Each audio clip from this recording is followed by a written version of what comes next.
With trauma, you want to be coming at it from a completely different angle.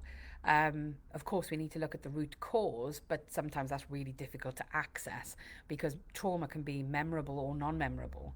And also, even if it is memorable, it might not be something you want to go back to. So, having a trauma therapist who understands trauma and is responsive, not just informed, but responsive to it, is absolutely vital. Um, and I think, to be honest with you, what we tend to find with trauma therapy, it needs to be adapted completely to the individual. So I love talking therapy and that works for me. But for many people, they need physical or drama or creative therapies.